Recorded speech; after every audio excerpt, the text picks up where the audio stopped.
You are not allowed to enter our vacation home, my mother texted. A week later, they received a notification: the resort had a new owner. Their access card stopped working.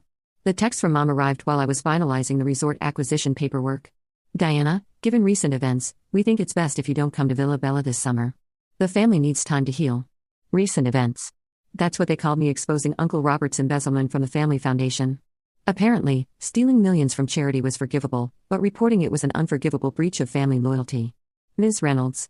My lawyer, Kate, looked up from her stack of documents. The final purchase agreement for Bella Cove Resort is ready for your signature. I smiled, thinking of my family's precious villa, Bella, their luxury vacation home nestled in Bella Cove Resort's most exclusive section, the villa they banned me from. The villa that in about 10 minutes would technically be my property. How long until the transfer is complete? I asked, signing the papers with flourish. The resort will be yours by close of business today, Kate confirmed, including all private villas and restricted access protocols. I picked up my phone, looking at Mom's text again. For 20 years, Villa Bella had been the center of our family's universe. Every summer, every major holiday, every important celebration happened there. Being banned from it was meant to be my punishment. Instead, it had become my opportunity. Send the notification letters to all villa owners. I told Kate, effective immediately, all access cards and security protocols are being updated for safety reasons, including your family's cards. Especially my family's cards. My phone buzzed again. This time, my sister Victoria. Mom told you about Villa Bella, right? It's for the best. After what you did to Uncle Robert, what I did. I typed back. You mean reporting his theft from children's charities? Someone had to show some integrity. It was just creative accounting, she protested. Now he might go to jail. I set my phone down, turning back to the acquisition papers. Creative accounting? That's what they called stealing from sick kids, but I was the villain for exposing it. Miss Reynolds, my assistant, appeared with a tablet. The resort staff is ready for the ownership transition announcement. And your family just arrived at Bella for their annual summer stay. Perfect timing. Have security begin the access card updates. I instructed. Start with Fabella. I stood at my office window, imagining the scene about to unfold. Mom, Dad, Victoria, and Uncle Robert arriving at their precious villa with all their designer luggage, only to find their cards didn't work. My phone started ringing. Dad, this time I let it go to voicemail. The notification letters have been sent, Kate announced. They should receive them within the hour. I nodded, picking up my bag. Have my jet ready? I think it's time I paid a visit to Bella Cove Resort. To see your family? She asked. No, I smiled. To see my property. Sometimes being banned from a place just means you need to buy it. And sometimes family loyalty needs a lesson in consequences. I headed for the elevator, already imagining their faces when they realized who their new landlord was.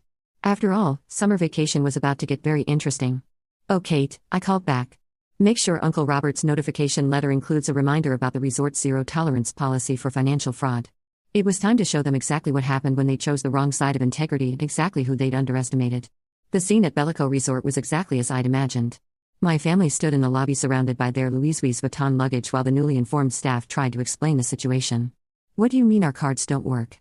Dad demanded, his face turning that special shade of red reserved for when things didn't go his way. Do you know who we are? Yes, Mr. Reynolds, the manager replied calmly, having been thoroughly briefed. And the new owner has instructed us to update all security protocols. No exceptions. New owner. Victoria screeched. Since when does Bellico have a new owner? Right on cue, a staff member appeared with their notification letters. I watched from the mezzanine above as they tore open the envelopes. Mom read it first, her face going pale. This has to be a mistake. What? Uncle Robert grabbed the letter. Reynolds Global Holdings. That's not, it can't be. Looking for someone? I called down, making my entrance. They all looked up, recognition and horror dawning on their faces. Diana, Victoria whispered. You bought the resort? All of it? I confirmed, descending the grand staircase. Every villa, every amenity, every square inch, including your precious villa, Bella. Dad stepped forward, attempting his businessman swagger. Now see here, young lady.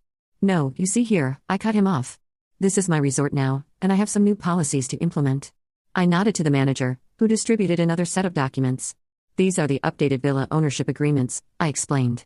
You'll find the terms have changed significantly. For instance, there's now a strict ethical conduct clause. Any resident found engaging in financial fraud. I looked pointedly at Uncle Robert will face immediate eviction. You can't do this. Mom protested. Villa Bella has been in our family for 20 years. And now it's in my part of the family. I smiled. The part you banned for having actual morals. My phone buzzed. Probably Victoria's husband calling to complain. He'd been Uncle Robert's accomplice in the charity scheme, though they didn't know I had proof of that yet. Your access cards will be reactivated once you sign the new agreements, I continued. Assuming you pass the background checks. Background checks? Uncle Robert went pale. For villa owners, standard procedure, I said innocently. Now you can watch the second part by pressing share and more.